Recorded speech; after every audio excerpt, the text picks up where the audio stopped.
E aí, galera, meu nome é Miquel dos Santos. Vou tratar agora do último módulo do nosso curso. E deixei por último uma das coisas que eu acho mais importantes para que o músico desenvolva. De novo, vai pegar naquelas coisas que a gente já viu anteriormente, porém que eu sempre digo que o básico bem feito, ele te leva mais longe do que o complexo mal feito. A música divide-se em 3 partes, e essas 3 partes são melodia, harmonia e o ritmo. E uma pergunta que eu faço para os meus alunos é, dentro de uma banda, eu pergunto assim, qual instrumento é especificamente, claramente rítmico? Ninguém erra, todo mundo fala que é bateria. E com certeza isso é verdade. Quando eu pergunto assim, me diga um instrumento melódico na banda que você toca. Aí a turma leva para o instrumento de sopro, é um sax, é uma flauta, um trombone, um trompete. Ok. Me diga um instrumento harmônico, que essencialmente é harmonia. Um violão, um piano, um teclado, uma guitarra. Ok. E o baixo? Essencialmente ele é o quê? Ele é ritmo, ele é harmonia ou é melodia? A grande maioria das pessoas dizem que o baixo é um instrumento rítmico. Aí eu pergunto, por quê? Porque a bateria é rítmico e o baixo toca junto com a bateria, então é rítmico também. Ok, é um ponto de vista. Uma outra minoria diz que o baixo é um instrumento harmônico. Uma vez eu estava dando um curso num festival, eu estava dando aula de baixo, e tinha um outro professor também baixista, dando aula bem conhecido, dando aula de prática de conjunto. E todos os meus alunos da minha turma, quando chegou nesse momento, eu perguntei isso. O baixo, essencialmente, é rítmico, melódico, harmônico. Bom, como a grande maioria das pessoas dizem que é um instrumento rítmico, a sala toda disse que o baixo é um instrumento harmônico. O que não está errado, mas eu me assustei porque a maioria diz que é rítmico. Eu perguntei, mas por que é um instrumento rítmico? Aí a resposta foi, não, professor, porque a gente estava na aula do professor e ele falou que o baixo é um instrumento rítmico. Eu não vou dizer o contrário, tá certo. Mas por que é rítmico? Desculpa, por que é harmônico? Aí ele disse assim, não, porque o baixo segue a harmonia. Eu falei, claro, faz sentido. Mas me diga uma coisa, se estiver tocando um sax, esse sax segue a harmonia? Aí eles falaram que sim. Mas o sax segue a harmonia, mas é melódico? Já o baixo segue a harmonia e harmônico? Como é que é isso? Como uma atribuição para um instrumento é uma e para outro instrumento é outra? Aí eles se olharam e não souberam responder. Ok, então vamos para as minhas definições, como eu penso, não é uma verdade absoluta, mas é como eu acho que a teoria me explica. Lá atrás a gente viu que a música se divide em 3 partes. Observe como eu sempre retrocedo para explicar uma coisa que vem pela frente. A música se divide em 3 partes, harmonia, melodia e ritmo. O que é melodia?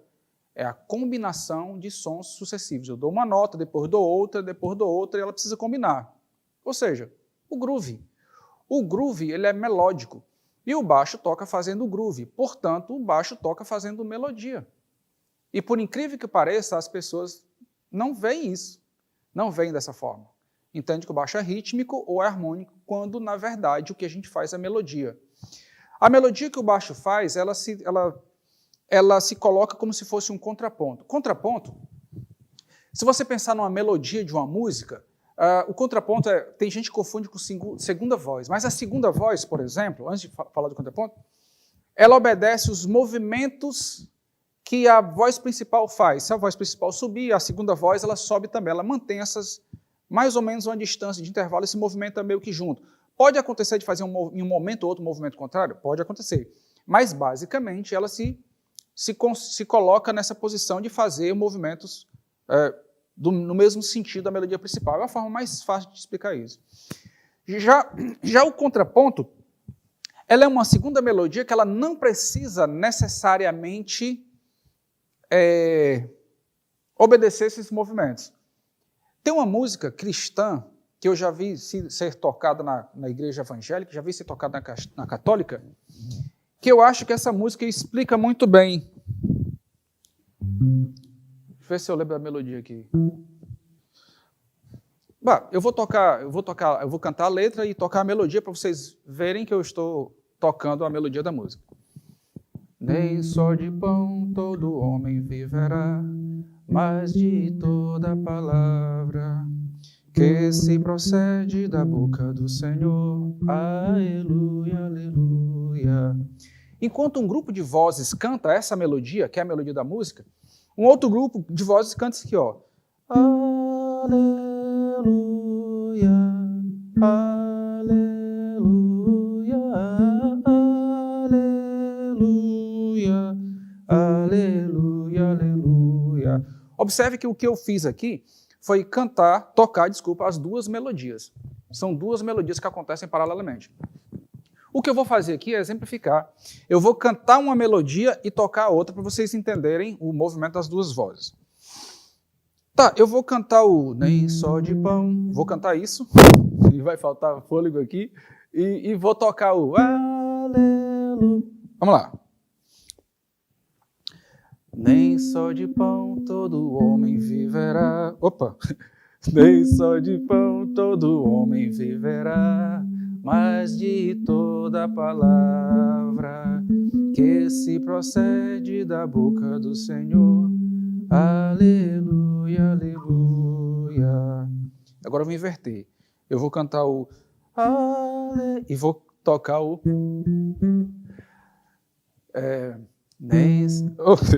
aleluia,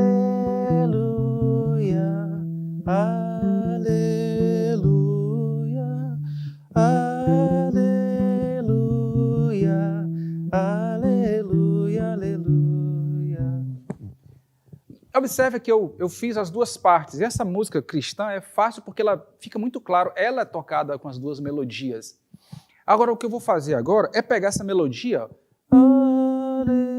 e levar para a região do baixo. Aleluia, aleluia, aleluia, aleluia, aleluia. O que vai acontecer é que essa melodia vai ter cara de groove. Nem só de pão todo homem viverá, mas de toda palavra que se procede da boca do Senhor. Aleluia, aleluia. Agora saca isso. Se eu fizer isso aqui, ó, e eu perguntar o que é isso aqui, a pessoa vai dizer assim, é o groove da música, a condução. E se eu fizer aqui? O cara vai dizer que é uma melodia. E a mesma coisa. Entende? A região parece que muda o conceito, e não é. O baixo faz... Eu usei esse exemplo para provar que o baixo faz é uma melodia, e a melodia do baixo é um contraponto, é uma melodia que trabalha em paralelo. E a melhor música, para exemplo, que eu conheço é essa, que é uma música que acontece com duas melodias acontecendo exatamente paralelamente com o mesmo volume. E o que faz que fique muito claro. Ok? Então, por conta disso e por conta dessa concepção que o baixo faz o groove e que o groove é uma sequência de notas, no meu conceito, o baixo é melódico. E daí vem a seguinte dica. Como a gente entende que o baixo é rítmico, os baixistas não têm o hábito de estudar melodia. E é aí que eu acho que está um pulo do gato. Eu aconselho todos os meus alunos a desenvolverem um hábito de tocar melodias. Uma vez eu dei aula para um músico, que é já um músico experiente, já gravou, já viajou, já fez direção musical, já tinha estudado bastante, mas ele tinha uma dificuldade de improvisar. E ele falava isso. Eu conheço, mas eu tenho dificuldade de improvisar. E quando eu fui dar aula para ele, eu falei exatamente isso, que ele era uma prova para mim, que o conhecimento não está ligado direto ao tocar. Ele pode te ajudar, mas ele não é ele que resolve, ok? Então, aí eu fiz uma revisão com coisas teóricas e tudo que eu perguntava, ele respondia, ou algumas com convicção e outras nem tanto assim, mas que tinha uma boa noção do que eu estava perguntando. E eu falei o seguinte, olha, a falha não está no conhecimento, a falha está no seguinte, o princípio do tocar é o mesmo princípio do falar. Eu imagino o que eu quero, eu falo. Eu imagino o que eu quero, eu toco. Esse é o princípio. E isso é o tocar natural, é o falar naturalmente, ok? E como eu treino isso? Eu fiz a seguinte pergunta, o que foi horrível. Qual é a melodia mais fácil do mundo? Eu pergunto isso para todos os meus alunos. Qual é a melodia mais besta do mundo? Aquela mais fácil que, bicho, essa melodia é moleza demais. A grande maioria acaba no parabéns a você. Aí eu perguntei para esse cara, ele foi um dos que disse, a melodia mais besta que tem, bicho, é parabéns para você. Aí eu falei, beleza, toca parabéns para você então. E não saiu fácil. Além de não ter saído fácil, eu ouvi, enquanto ele tentava tocar, ele tentando tocar o parabéns para você, mais ou menos assim. Eu ouvia algo... E eu pensei que ele estivesse brincando.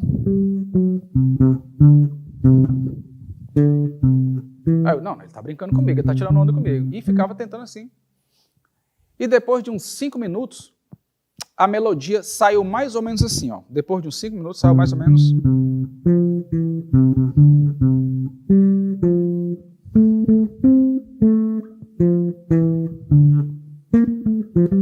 Aí ele falou assim, ó, pronto, tá aí. Aí eu falei, não, cara, tu tocou as notas da melodia, mas não tocou a melodia. Aí ele perguntou, oxe, e qual a diferença? E eu disse assim, ó, se eu cantasse essa música para ti, teu aniversário eu vou cantar para ti. Parabéns para você nessa data querida, muitas felicidades. Estaria certo? Ele falou, não. Foi assim que você tocou. Você tem que tocar a melodia já imaginando como é que a pessoa vai ouvir. Então você canta a melodia para você e externa no instrumento. Esse é o grande ponto. É muito simples.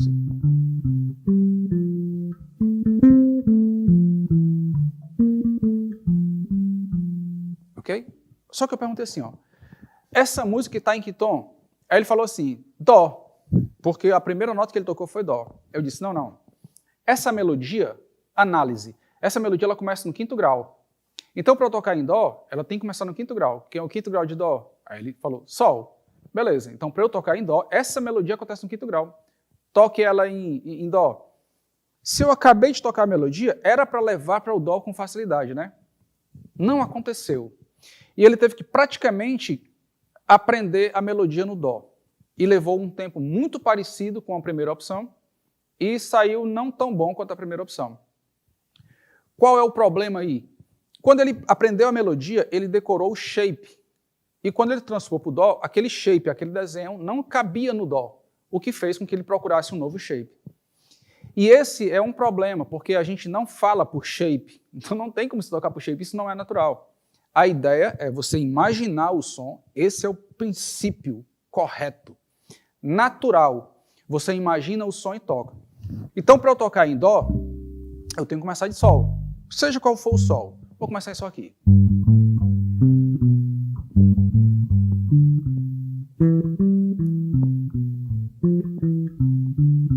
E eu estraguei a amizade dizendo o seguinte, com a experiência que você tem, com o recurso que você tem, a melodia mais besta do mundo que você escolheu, você não toca. Então há uma lógica, se você não toca uma coisa que é simples, você não vai tocar uma coisa complexa. Isso não é só na música não, isso é em qualquer área, cara. Faça com que o fácil seja fácil e depois se dedique às coisas menos fáceis, até que você vá a caminho da complexidade. O melhor termômetro para isso é o estudo das melodias. Então, eu vou aproveitar que eu falei dessa música e gerar esse exercício com melodia que eu sugiro para todos os meus alunos. Olha a complexidade de uma coisa que é absolutamente simples. Eu falei que essa melodia, que é a mais fácil, para tocar em dó, eu começo no 5º grau. Portanto, eu vou começar no sol. No meu instrumento, o primeiro dó que aparece é esse aqui. E essa melodia começa no 5º grau mais grave. É uma outra forma de ajudar na análise, a montar um esqueminha. Se eu for tocar em ré, vou tocar no 5º grau mais grave. Então vai ficar fácil transpor para outros tons. Esse dó, eu vou tocar a melodia sobre esse dó.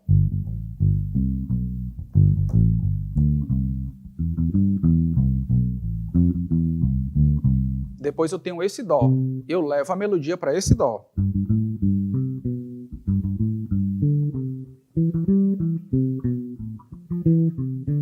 Depois eu tenho esse dó e eu levo a melodia para ele.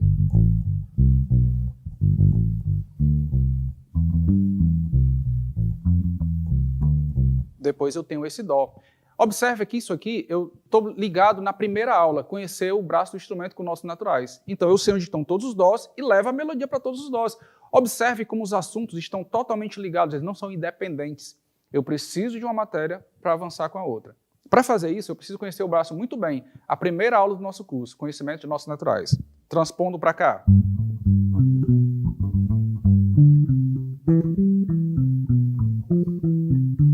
O próximo dó é esse aqui.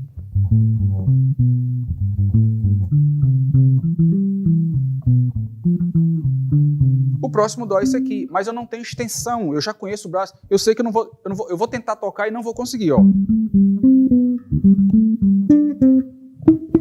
Não tem um mi, não tem um sol, não dá para tocar. Então nesse dó eu vou pular porque não dá para tocar. E o próximo dó, no meu baixo, a última nota da quarta corda é dó, mas dá para tocar. É desconfortável. Ou seja, eu peguei essa melodia e toquei em todos os dós possíveis. Isso faz com que eu aprenda a melodia sem usar os shapes. Eu não tenho como usar os shapes aqui. É impossível, eu tenho que usar outros caminhos. Então eu tenho que decorar o solfejo. Sol, sol, lá, sol, dó, si, sol, sol, lá, sol, ré, dó. Ou apenas decorar os intervalos. Noção de intervalos. Essas informações, solfejo para te dar noção de intervalo, elas sim são úteis na hora de tocar, não o shape. O shape ele te ajuda como se você estivesse começando a tocar, os shapes te ajudam. São uma ferramentazinha que facilitam, mas eles não resolvem. O problema é que o shape começa facilitando ali no começo do estudo e você se encanta com o shape e acha que ele vai resolver para o resto da vida e não é. É só quando você começa a tocar. Então, ele se apresente a todos os shapes e se livre deles. Se apegue ao solfejo, ok? Se eu já faço isso, como é que eu posso evoluir a partir disso? Bom, pegar uma melodia e levar para diferentes regiões do meu instrumento. Uma outra coisa que eu posso fazer e que, na verdade, eu devo fazer, vou lembrar outra coisa aqui. Os 3 pilares do estudo. Falei lá atrás, em outra matéria, nem lembro qual foi o modo que eu falei sobre isso. Os 3 pilares do estudo. Tudo que você estudar deve ajudar na velocidade de decisão, velocidade de raciocínio e criatividade. Presta atenção aqui, criatividade. Mais um exercício que vai ajudar na sua criatividade. Você vai pegar a melodia e vai fazer pequenas modificações nela. Essas pequenas modificações são chamadas de interpretações. É mais ou menos tocar a mesma coisa de forma diferente. Vou aproveitar a mesma melodia e tocar de formas diferentes. Eu já toquei várias vezes assim, ó.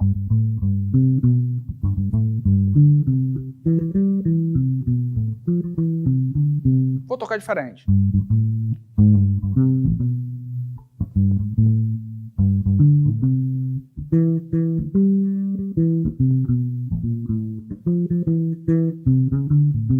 Diferente.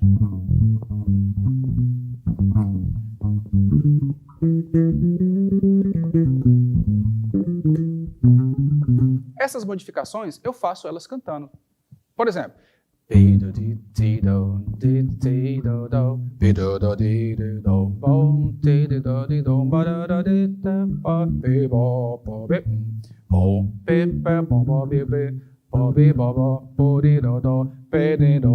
o que eu cantar vai sair. Essa habilidade de mudar interpretações, ela, de tanto fazer isso, vai ficar fácil criar caminhos, criar possibilidades. E essa prática de criar possibilidades vira um recurso para você, literalmente, vai começar a achar fácil criar. Quando eu acho fácil fazer pequenas modificações, já já eu vou achar fácil fazer grandes modificações. Exemplo.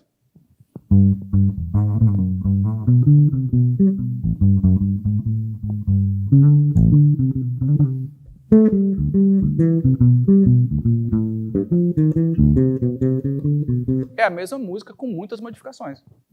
E isso vai virar uma habilidade. Essa habilidade de criar vai me permitir tocar música de formas diferentes. Então, assim eu vou conseguir transformar os meus grooves em grooves diferentes. O mesmo groove que eu tiver decorado, eu posso tocar ele, sempre que eu tocar com pequenas modificações. Eu sei que é o mesmo groove, quem está ouvindo, ouve o groove novo. Então você pode usar as referências que você decorou para reformular. Se eu pego a referência, eu aprendi e sempre aplico a mesma referência, eu não trabalho a criatividade. Portanto, você pode tocar por 10, 20 anos, não vai ser um músico criativo. Para isso, você tem que forçar a sua criatividade. E como eu forço minha criatividade? Fazendo pequenas transformações nas melodias.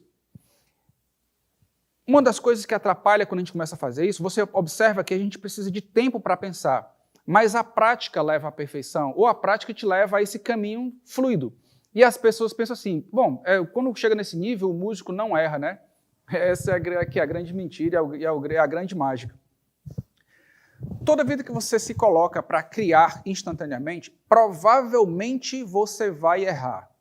E muitas vezes você vai errar. O que é o erro? Eu quero tocar a nota X e eu toco a nota Y, porque estava perto e não era esse som que eu queria, mas eu vou ter que dar um jeito.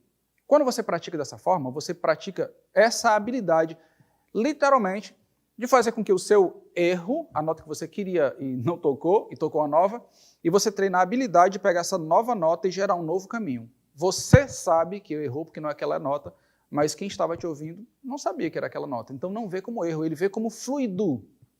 E essa fluidez está exatamente na habilidade de criar continuamente e mesmo que erre, transforma o erro num novo caminho.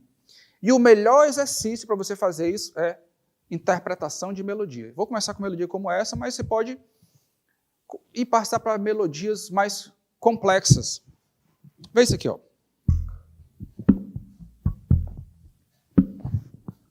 Reconhece essa música aqui, bem simples.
No meio dessa apresentação, eu errei várias vezes.